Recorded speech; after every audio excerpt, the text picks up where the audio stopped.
สบายดีทุกท่านวันนี้วันที่7เดือน1 2026เนาะวันนี้มีรถเขามาใหม่มานำเสนอเด้อเป็นวีโก้แซมสมาร์ทแคปปี12น้ำใส13สีป่อนงามๆเนาะกล่องจอครบเลยเดี๋ยวพาทุกท่านไปเบิ่งได้สบายดีทุกท่านเหมือนทั้งสองให้เองเจนราคารถเล่าขับเองอยู่นัดตะสอนวันนี้มีรถเขามาใหม่เด้อเป็นวีโก้สมาร์ทแคปตัวสูงเนาะปี12น้ำใส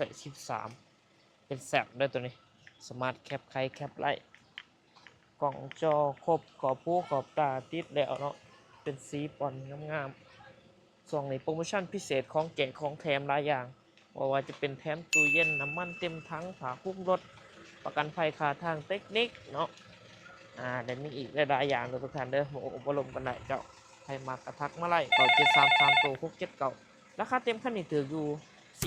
410ล้านกีบเด้อเดี๋ยวพาทุกท่านเข้าไปเบิ่งรถข้างในก็ได้ไปเดี๋ยวพาทุกท่านมาเบิ่งข้างในสมาร์ทแคปใครแคปไหลกว้างสะดวกสบายเด้อข้างในก็สะอาดสะอ้างเลยเสร็จออกไปร้านงามเบาะหนังเนาะจอเป็นจอ Android ปรับแบนพับแบนได้เนาะเกียร์กระปุกทุกท่านเนาะสวยๆงามๆจักดีแอร์เย็นทรงดอกทรงล่างแน่นเนาะมิดออกมิดอาร์คเดิมๆบ่ต่ำบ่ปีนเลยครับประกันให้ได้เจ้าจอ Android เนาะแอร์เย็นๆเนาะตะบดอกบุโรงามๆไม่เป็นเด็ก2น้ำใส13เด้อแม็กก็จะให้มาเป็นแม็กแซมแล้วเนาะย่างสกกสกัวกระดิกกระเจยังครบเจ้าแบบไหนก็งามสะอาดสะอ้างเนาะทุกท่านเนาะมิดออกมิดอาร์คนี่เนาะเดิมบ่ต่ำบ่ปีนจากโรงงานได้เดี๋ยวมาเบิ่งข้างในของจักรข้างในของเครื่องเนาะโลโก้ตัว R อยู่ครบเนาะเด็กกระจกกันซี่อาร์คโลโก้ตัว L อยู่ครบเลยเป็นเพจเนาะปี12น้ำใส13จักรบ่มีอายบ่มีควันเด้อเอาขึ้นหัวไฟตัวใหม่จับเนียนๆแน่นๆเนาะ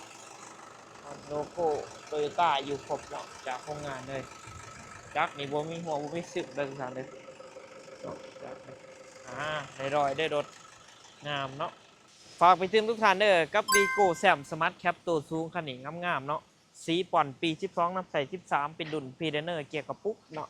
ราคาเต็มคันนี้ถืออยู่410ล้านกีบเท่านั้นทุกท่านมาเบิ่งตัวจริงกับสมาร์ทโอร่มกันไหนต่อรองกันไหนตัวจุดปากเซ่ทุกท่านเด้อสดคอนเทิร์นไหลเป็นเดือนเป็นปีได้สบายเนาะโทรก่อนทุกครั้งเก่า733โต67เก่าเนาะท่านไหนพาคนมาซื้อมาขายมีค่าแนะนำให้คันหนึ่ง1,55,000ล้านกีบทุกท่านเด้อส่วนในโปรโมชั่นพิเศษต้นปี2026มีของแจกของแถมหลายอย่างว่าจะเป็นตู้เย็นประกันภัยค่าทางเทคนิคน้ำมันเต็มถังแถมเบียร์ผ้าคลุมรถ